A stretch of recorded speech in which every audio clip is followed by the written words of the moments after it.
이제 저를 봐주십시오. 예. 오늘 추수감사 예배니까 이제 감사에 대한 그 마음을 좀 우리가 집중해서 하나님 앞에서 우리가 어떻게 감사하고 진정한 감사가 무엇인지를 좀 더 깊이 생각하는 그런 시간을 가지면 좋겠습니다. 오늘 말씀의 제목은 이 감사로 평안을 열어가는 신앙이라는 제목인데요. 혹시 이 말 들어보셨습니까? 못생긴 사람들은 서로 얼굴만 봐도 즐겁다. 혹시 그 말 안 들어보셨습니까? 예? 안 들어보셨어요? 예, 제가 지어낸 말이 아니고요. 시예요, 시. 신경림 시인의 시 파장이라는 시의 첫 구절이 이렇게 시작됩니다. 예. 못생긴 놈들은 서로 얼굴만 봐도 즐겁다. 무슨 의미인지 아시겠습니까, 여러분? 이게 어떤 의미인지? 이게 못생긴 사람 서로 얼굴 보면 즐거운 거예요. 왜 즐겁죠? 맞아요. 네. 그 못생긴 사람이라는 게 상징하는 게 있습니다. 예, 잘나지 못한 사람들, 성공하지 못하고 특별히 뭘 이렇게 많은 것들을 갖지 못하고 고만고만한 사람들끼리 보면서 위안을 얻는 거예요. 서로 얼굴만 봐도 평안하고 웃음이 나는 거예요. 네, 비슷한 사람이 누군가 잘 되면 마음이 불편해져요. 불편해집니다. 예, 서로 못생겨야 즐겁습니다. 예, 한 사람이 너무 잘나면 마음이 불편해집니다. 예, 그런 내용이 담긴 시예요. 첫 구절에 담긴 시가요. 여러분 이 시가 주는 또 중요한 신앙적 메시지가 있는데 그게 뭐냐면 마음이 평안할 때 감사가 있잖아요. 평안해야 그렇지 않나요? 감사가 어떨 때 주어집니까? 평안하니까 감사한 거잖아요. 근데 더 중요한 영적 진리가 뭐냐면요. 감사할 수 있을 때 평안할 수 있다는 겁니다. 감사할 수 있을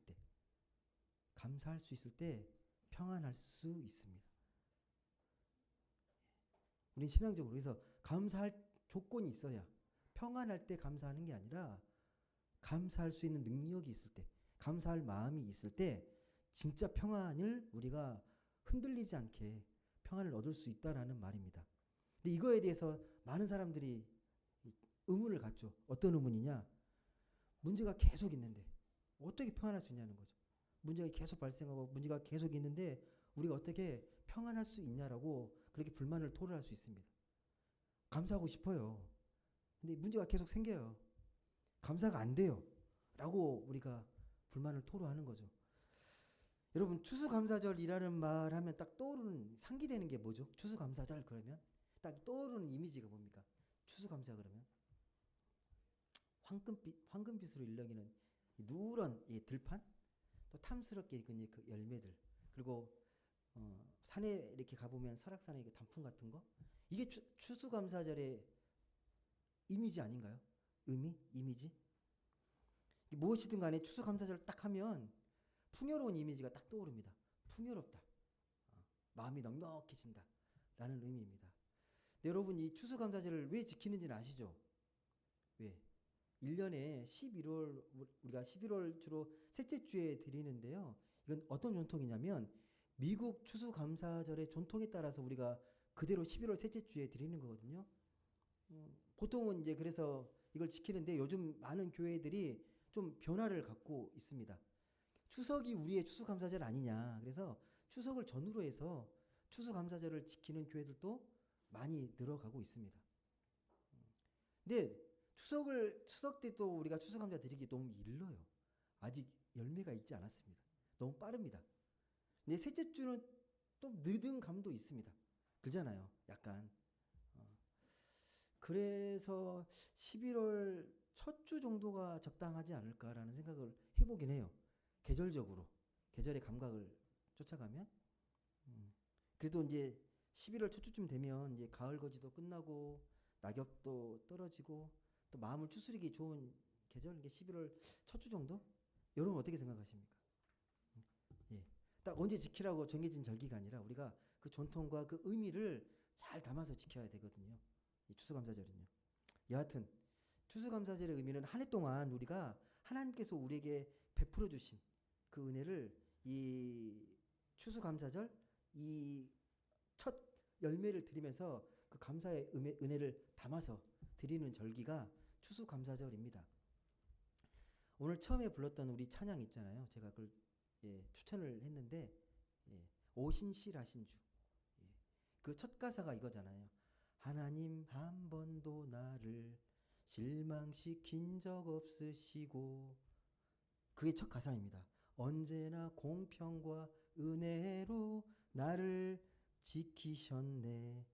지나온 모든 세월들 돌아보아도 그 어느 것 하나 주의 손길 안 미친 것 전혀 없네. 이 가사거든요. 제가 이걸 참 좋아하는 가사입니다. 근데 첫 가사가 좀 마음에 걸리진 않으십니까? 하나님 한 번도 나를 실망시킨 것 같은데 막 그런 느낌 안 드세요? 이 가사의 의미가 하나님 한 번도 나를 실망시킨 적 없으시고, 마음에 걸리신 분이 계실 거예요. 어떻게 사람이 살면서 실망을 안 합니까? 하나님 믿는다고 모든 게 만족스럽습니까? 응? 살다 보면 어려운 일이 왜 없겠습니까? 당연하죠.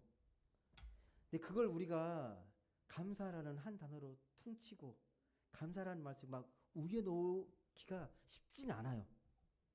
그렇지 않습니까, 여러분?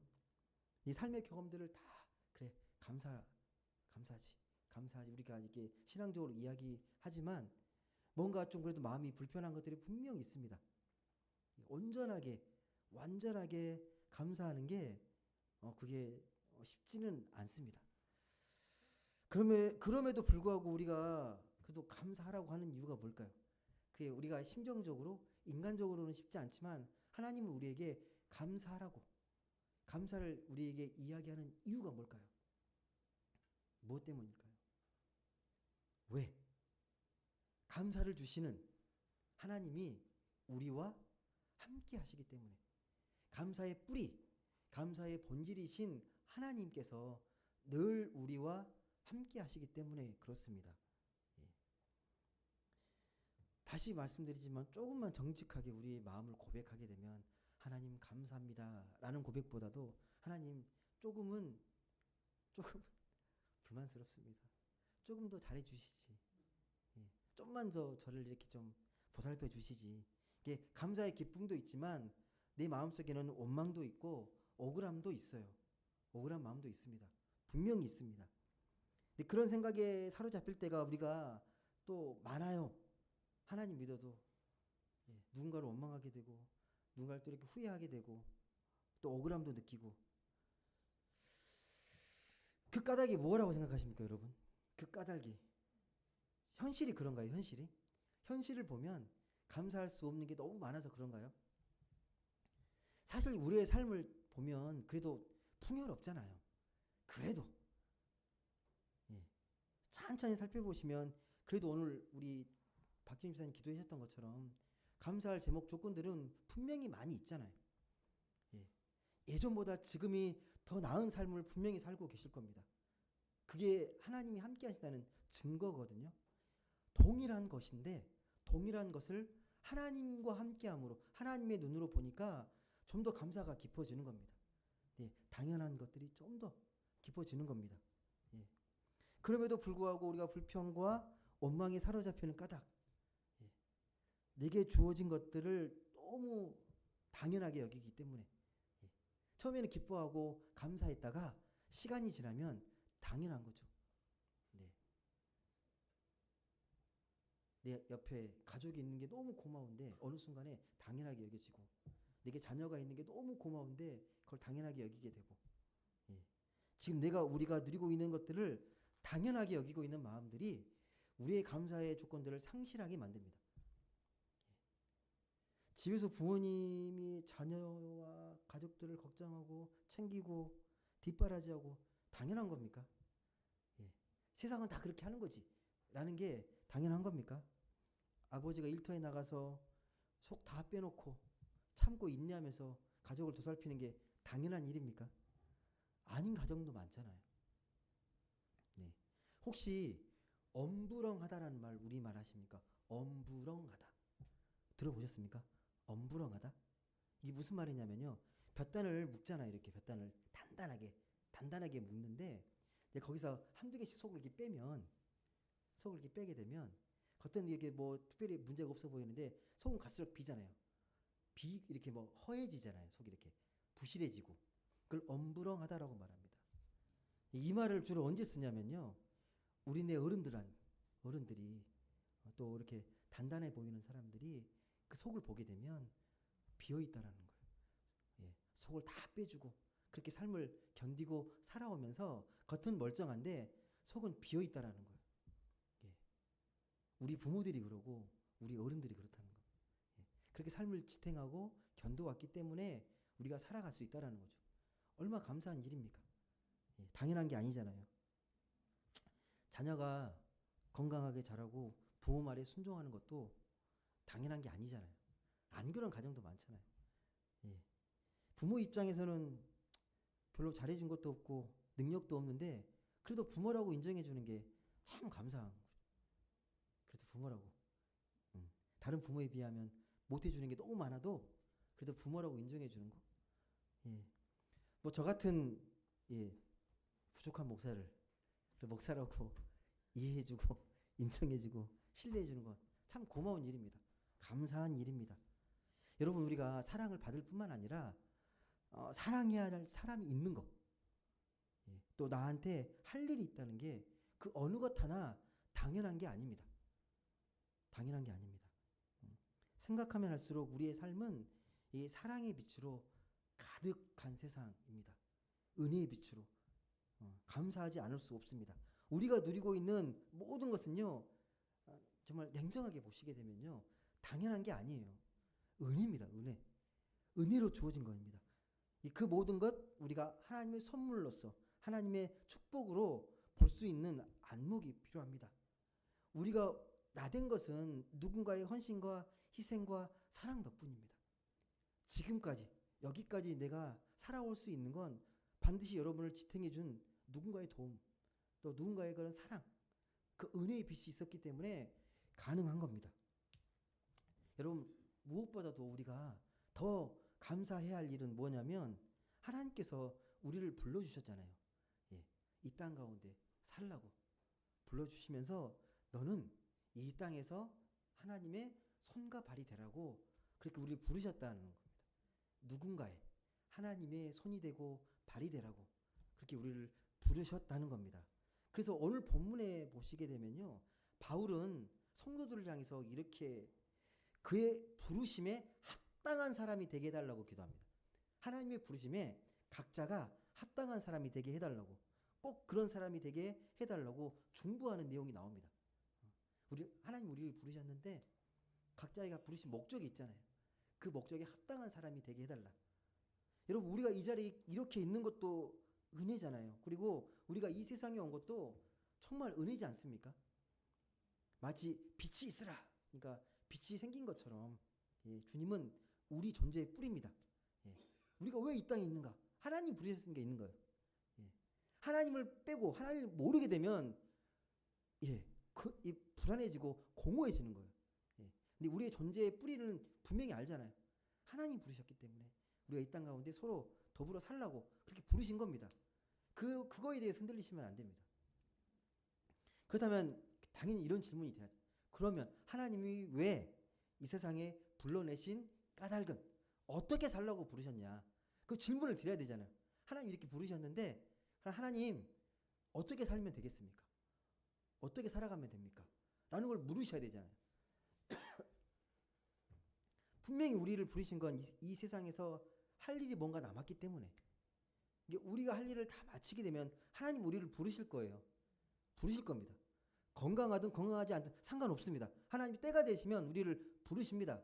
우리 눈에 봤을 때는 이 사람 건강하지 않으니까 꼭 가시겠네. 이 사람 건강하니까 오래 살겠네. 우리 생각입니다. 하나님 그렇게 보시지 않습니다. 그 소명을 다하면 때가 되면 하나님께서 부르십니다. 여러분 그 생명 전에 그 유혜림 교수님도 말씀하셨는데 생명의 한자가 날생자잖아요. 그 목숨명자인데 그 날생이라는 건 자연의 생이거든요. 우리가 태어나가지고 자연적으로 살아가는 걸 그래요. 이건 뭐 고민하거나 막 걱정하는 게 아니라 시간이 흐르면 자연스럽게 그냥 사라지는 거. 그걸 그럽니다. 근데 명은 달라요. 명의 한자는 원래 뭐냐면요. 외관을 쓰고 있는 신하가 왕 앞에 무릎 꿇고 그 왕의 명령 앞에 복종하겠습니다는 그 모습을 그린 게 명입니다. 그러니까 왕의 명. 그럼 왕의 명을 잘 수행하려면 잘 들어야 되거든요. 귀 기울여가지고 무슨 말씀하시는지. 예, 그 명을 따르기로 했으니까. 그게 명입니다.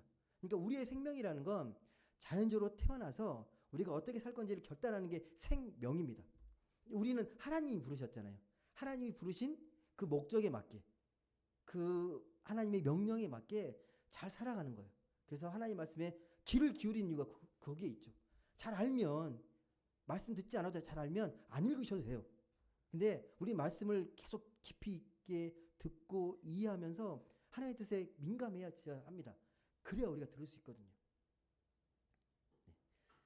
우리가 자연적인 삶과 명으로서 결단하는 삶이 합쳐져야 비로소 사람답다라고 하는 거예요. 사람답다. 사람이라고 다 사람이 아니잖아요. 사람이라고. 예수님이 하나님의 아들로서 이 땅에 오셔서 30살쯤에 공생애를 시작합니다. 하나님의 사역을 시작합니다. 하나님 나라를 위해서 사역하십니다. 그때 하셨던 말이 무슨 말이냐면 요한복음 6장 38절의 말씀이거든요. 한번 찾아보시겠습니까? 요한복음 6장 38절. 나는 어떻게 살아간다라는 걸 분명히 이야기하십니다. 요한복음 6장 38절의 말씀입니다. 요한복음 6장 38절. 한번 같이 읽어보시겠습니까? 6장 38절 시작. 내가 하늘에서 내려온 것은 내 뜻을 행하려 함이 아니요 나를 보내신 이의 뜻을 행하려 함이니라. 무슨 말인가요? 내가 이 땅에 온 것은 내 뜻을 행하려는 것이 아니라 하나님께서 보내신 그 뜻을 내가 행하려고 하는 것이다. 그 뜻이 뭔데요? 예수님에게 그 뜻은 뭡니까? 예수님에게는 39절에 나옵니다. 같이 한번 읽어보겠습니다. 시작. 나를 보내신 이의 뜻은 내게 주신 자 중에 내가 하나도 잃어버리지 아니하고 마지막 날에 다시 살리는 이것이니라. 아멘. 하나님의 뜻이 예수님 하나님의 아들에게는 하나님이 보내주신 또 하나님과 인연을 맺은 사람들을 하나도 잃지 않고 그들을 잘 생명으로 인도하고 구원을 완성하는 게 주님의 뜻이라는 거예요. 그게 보내신 이의 뜻이라는 겁니다. 네. 여러분 우리가 이런 예수님의 마음으로 이웃을 대한다면 우리 삶은 달라질 겁니다. 예. 내게 주어진 사람을 하나라도 잃지 않겠다. 하나님 주신 그 마음으로 그들을 사랑으로 돌보고 아끼고 섬기고 살아가겠다. 그래서 그들을 잃어버리지 않겠다. 주님의 마음으로 구원하겠다. 그 마음이 우리 마음속에 고스란히 담겨 있다라면 세상은 달라질 겁니다. 여러분 왜 우리가 갈등이 있고 다툼이 생기고 이렇게 싫어하고 막 그렇습니까? 이렇게 대적이 생길까요? 그 이유가 뭡니까 여러분? 예. 다 좋아하는 거 아니잖아요. 예. 100명 있으면 100명 다 좋아하지 않잖아요. 왜 그래요? 다툼과 갈등이 생기는 이유가 뭐죠? 왜 다투죠? 왜 갈등이 생기죠? 그 뿌리를 보게 되면요. 다른 사람을 인정하지 않으려는 마음이 강하기 때문에 그렇습니다. 넌 틀렸어. 내가 맞아라고. 나의 생각이 다르면 적이 돼버리잖아요. 요즘 한국 사회의 가장 큰 문제는 저 그거라고 생각합니다. 남을 인정하지 않는 거. 예. 내 생각이 옳다고 무조건 주장하는 거. 예. 주님은 그렇게 말씀 안 하셨거든요. 예. 우리가 나누잖아요. 내 생각과 내 의견과 다른 사람들을 자꾸만 나누잖아요. 주님의 뜻이 아닙니다. 예. 다툼과 갈등이 생기는 건 다른 사람들을 인정하지 않으려는 마음. 예. 그게 깊이 뿌리 내리고 있습니다. 부르심의 소명에 이 말씀을 우리가 비춰보게 되면요. 부르심에 합당한 삶이란 주님의 마음으로 이웃을 대하고 세상을 대하는 겁니다. 오늘 말씀 보시죠. 예. 찾아봤던 이 요한복음 말씀에도 나와 있지만 이 사람들은 하나님이 보내신 사람이지 내 사람이 아니잖아요. 그들을 우리가 잘 사랑하고 섬기라고 보내주셨는데 우리는 자꾸 나에게 편한 사람들, 나에게 맞는 사람들은 잘해주지만 그러지 못한 사람은 되게 냉정하게 대하잖아요. 여러분, 늘 내 욕심에 따라서 내 욕망을 따라 살게 되면요, 마음이 불안해집니다. 그리고 조급해져요. 조바심이 생깁니다. 내 뜻대로 안 되기 때문에. 근데 하나님의 뜻을 따라 살아가는 사람은 되게 느긋합니다. 여유가 있어요. 예. 그게 내 일이 아니겠. 그 사람의 마음을 바꾸고 내 뜻을 안 따랐다고 막 안달복달하고 너 왜 그러냐고 그럴 필요가 없거든요. 내 영역이 아니거든요. 예. 그냥 하나님 말씀대로 사랑으로 사랑하고 돌보면 되는데 그 결과에 대해서 뭔가 피드백이 오길 바라잖아요. 그만큼 했으니 너도 좀 변해라. 야, 너 사람이면 좀 응? 좀 바뀌어라 라고 우리가 마음속에 갖게 되잖아요. 근데 하나님 마음이 아닙니다. 우리는 그저 내게 주신 그 마음으로 잘 사랑으로 돌보면 되는데 자꾸 그 결과에 대해서 우리가 찾게 되는 거죠. 우리는 하나님 앞에서 마치 이 하나의 비유인데 깨진 항아리 같은 존재입니다.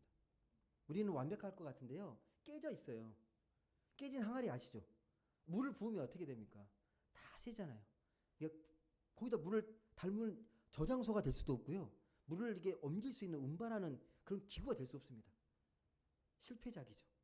버려져야 되죠. 근데 하나님 보실 때는 어떨까요? 하나님은 깨진 항아리를 있는 그대로 사용하십니다.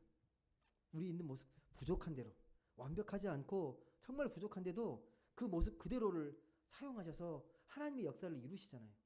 그 깨진 물 속으로 흘러가게 물이 흘러가는 걸 길가에 피어 있는 꽃들에게 물을 주면서 아름답게 만들고 그렇게 하시잖아요. 하나님 깨진 그대로 하십니다.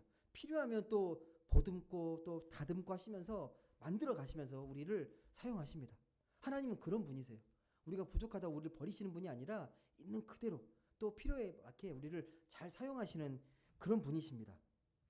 그래서 바울은 말해요. 바울이 뭐라고 말하냐면 고린도후서 11장 30절을 보시게 되면 나는 자랑할 게 없다. 내가 아무리 뛰어난 것 같지만 나는 자랑할 게 없다. 부득불 자랑하자면 나의 약한 것을 자랑한다고 말합니다. 약하기 때문에 하나님이 더 사용하신다는 거예요. 내가 완벽하면 하나님이 사용하지 않으시는데 그 약한 걸 통해서 하나님이 더 강하게 만드셔서 그 도구로 쓰신다는 거예요. 그 약함이 나를 하나님과 더 연결시키고 하나님의 사랑으로 더 온전하게 만들어주는 무기가 된다는 거예요. 나의 능력은 나의 약함 속에 있습니다 라는 고백입니다.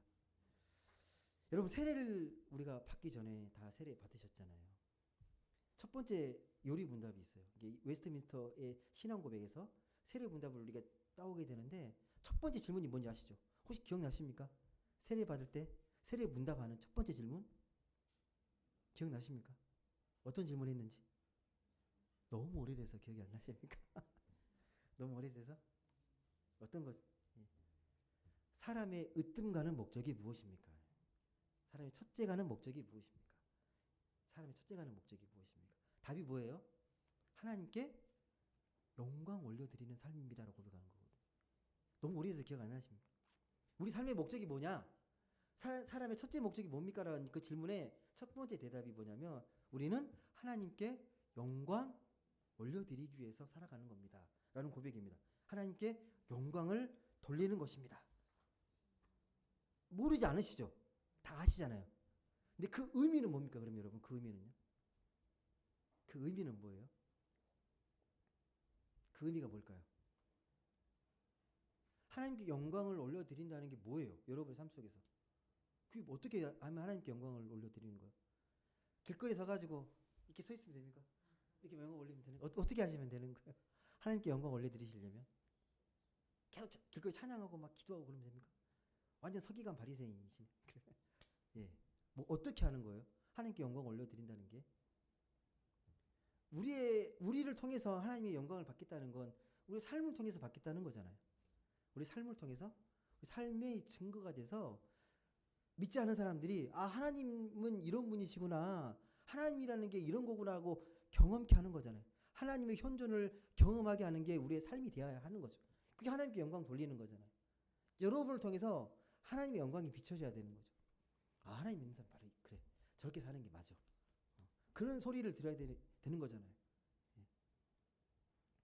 저는 우리 높은 뜻 행복한 교회가 그런 교회가 되기를 간절히 소망합니다. 예. 우리의 그 복음적인 삶으로 우리 집사님이 또 편지도 쓰셨지만 우리 삶이 그리스도의 향기가 되고 세상 사람들에게 그리스도의 편지가 되시면 좋겠어요. 우리 삶 자리가. 예. 세상이 자꾸만 어두워져 가는데 이렇게 어두워져 가도 세상이 희망을 갖는 게 우리를 보고 희망을 가졌으면 좋겠습니다. 예.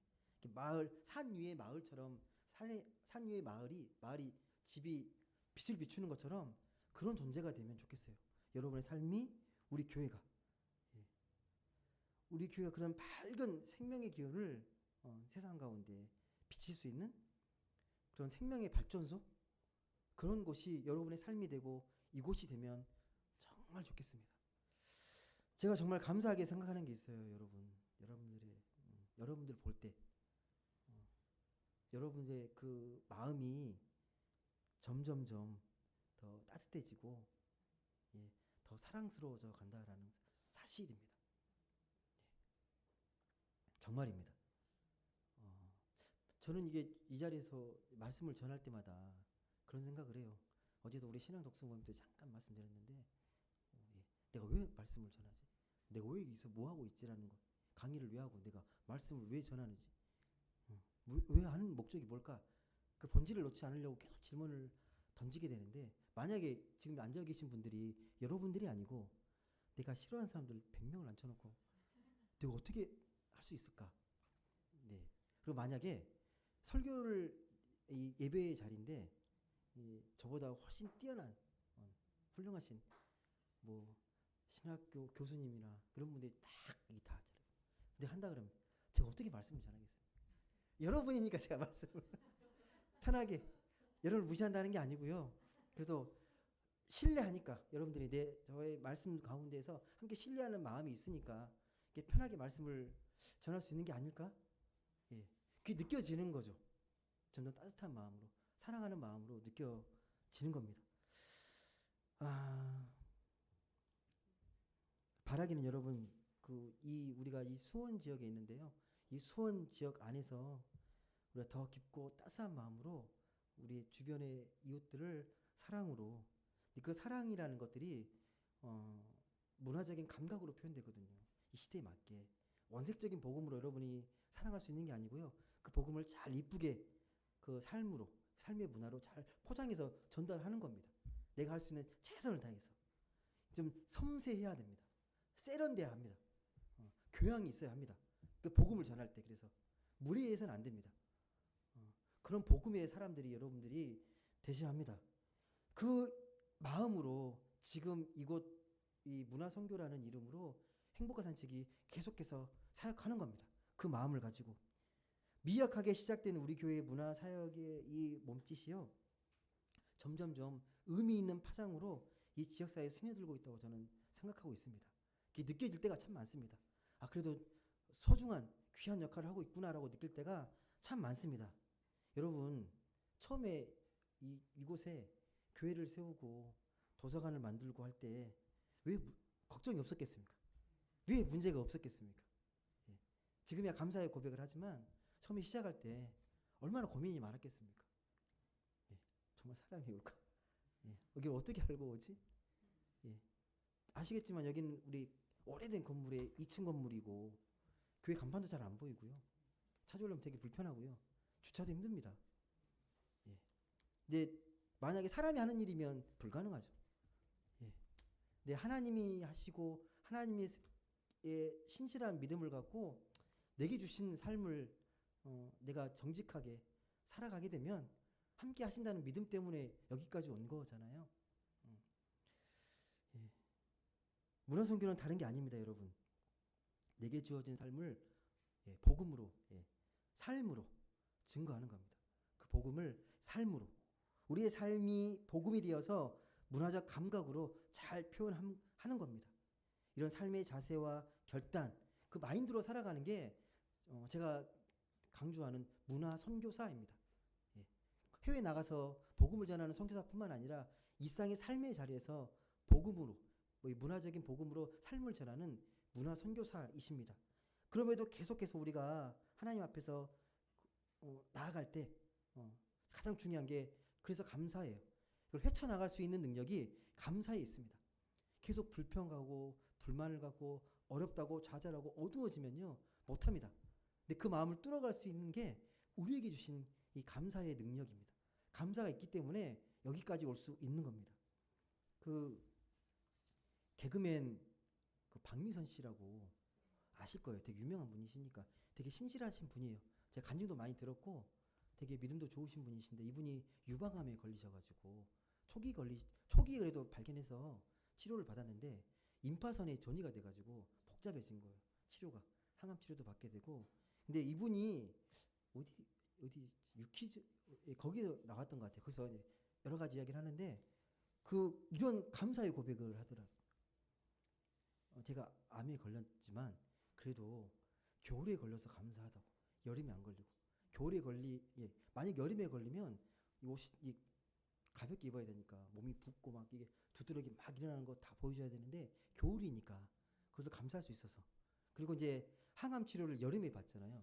여름에 받는데 그 항암 치료 받으신 분들은 아신대요. 그 항암 치료 받을 때 되게 춥다고, 되게 냉장고처럼 추운데 여름이어서 시원하게 받을 수 있었다고 그렇게 고백을 하더라고. 걸려도 겨울에 걸려서 감사하고 여름에 치료받아서 감사하고 그런 이야기를 하더라고. 어떻게 감사만 있겠습니까? 그 안에 뭐 여러 가지 막 그 눈물과 고통과 아픔들이 있었을 텐데 감사로 승화를 시킨 거죠. 예. 지금까지 그래도 지켜주신 것에 감사하고 그 은혜에 감사하게 되면 평안을 얻게 된다는 거죠. 예. 우리가 감사할 때 평안을 얻지만 또 평안할 때 감사가 또 주어지는 거잖아요. 우리는 두 가지를 다 할 줄 아셔야 합니다. 그래서 주님은 우리에게 말씀합니다. 평강이 너희의 마음을 주장하게 하라. 그리고 감사하라라고 말합니다. 감사와 평강은 밀접한 관련이 있습니다. 여러분 문제는 집요하게 우리를 계속 찾아오잖아요. 내가 아무리 감사하고 싶은데 문제는 계속 옵니다. 걱정하고 염려하고 또 불평할 것들이 계속 찾아옵니다. 그럴 때마다 소리치고 원망하고 외면한다고 문제가 해결되진 않잖아요. 부딪혀야 되잖아요. 다시 말씀드리지만 그럴 때마다 우리는 감사에 집중해야 됩니다. 저는 참 감사한 게 하나님 믿은 게 그럴 때 참 감사하다고 생각해요. 진짜 능력이거든요. 우리가 그 문제를 헤쳐나갈 수 있는 능력이 그래도 감사할 수 있다는 게 삶을 이겨내고 극복할 수 있는 힘이 된다는 거죠. 하나님은 그걸 잘 아세요. 내가 힘들 때 힘든 거 알아. 아는데 그래도 감사해봐. 감사하면 그래도 평안할 수 있고 문제 해결할 수 있어. 내가 너 옆에 있잖아. 그 감사 속에 능력이 있어라고 우리 계속 이야기하는 겁니다. 명령이에요. 감사하라. 감사하라. 여러분 아무리 좋은 것도 여러분 하나님이 빠지게 되면 그래서 공허해집니다. 누가 이런 말을 했거든요. 우리가 뭐 욕망을 갖고 뭔가 더 많은 것들을 갈증을 갖고 있는 그 욕망도 내게 아니다. 우리는 어떤 욕망을 갖고 있냐? 타인이 욕망하는 것을 욕망한다 그래요. 그것도 내게 아니에요. 남들이 보기 좋은 것, 타인들이 막 바라고 욕망하는 것들을 우리도 똑같이 욕망한다는 거예요. 거기에 기쁨과 감사가 있지 않다는 겁니다. 우리가 이렇게 바로 이곳에서 지금 이 자리에서 하나님께 감사하고 찬양할 때 하나님은 우리를 더 영광의 길로 더 풍요로운 생명으로 인도하실 겁니다. 말씀을 맺습니다. 여러분 내가 원하는 일이 내 뜻대로 돼서 감사하기보다 이 시간도 여전히 그럼에도 불구하고 하나님이 함께 하시고 또 그 안에 은혜가 있고 또 기뻐할 수 있는 그 복음의 능력이 있다는 것에 대해서 깊이 감사하십시오. 하나님은 우리에게 바라는 감사는 그런 감사입니다. 어떤 상황과 조건에서도 힘들 텐데도 그래도 하나님께 감사하는 모습을 하나님은 보기를 원하십니다. 우리 존재 깊숙한 곳에서 그 올라오는 이 감사의 제목을 깊이 묵상했으면 좋겠습니다. 피상적이고 막연한 감사가 아니라 내 안에 깊숙이 내가 진정으로 고백할 수 있는 그 감사, 그 제목을 깊이 생각하시면서 더 강렬하게, 더 마음껏 감사의 고백을 할 줄 아는 그런 능력의 사람들이 다 되실 수 있기를 주님의 이름으로 간절히 소망합니다. 기도하겠습니다.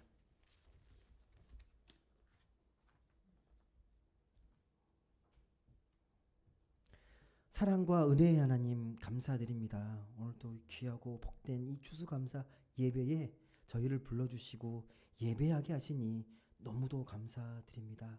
우리가 하나님을 믿는 것이 얼마나 큰 축복이고 큰 은혜인지를 다시금 깨닫게 해주셔서 감사합니다. 세상 그 어느 곳에도 참 기쁨과 만족이 없음을 고백합니다. 하나님, 주님의 그 사랑과 그 은혜를 다시 한번 감사로 바라볼 줄 아는 능력을 저에게 부어 주옵소서. 상황과 형편과 이런 것에 좌우되지 않는 하나님이 늘 우리와 함께 하시고 우리에게 힘 주시고 우리에게 살아갈 능력을 주시는 분임을 깨닫고 그 안에 깊은 감사를 통하여서 우리 삶이 더욱더 깊어지고 삶의 성숙함을 이루어가는 우리 모두가 되게 하여 주옵소서. 감사드리며 사랑이 많으신 예수님의 이름으로 기도드립니다. 아멘. 예, 우리 찬송가 우리 500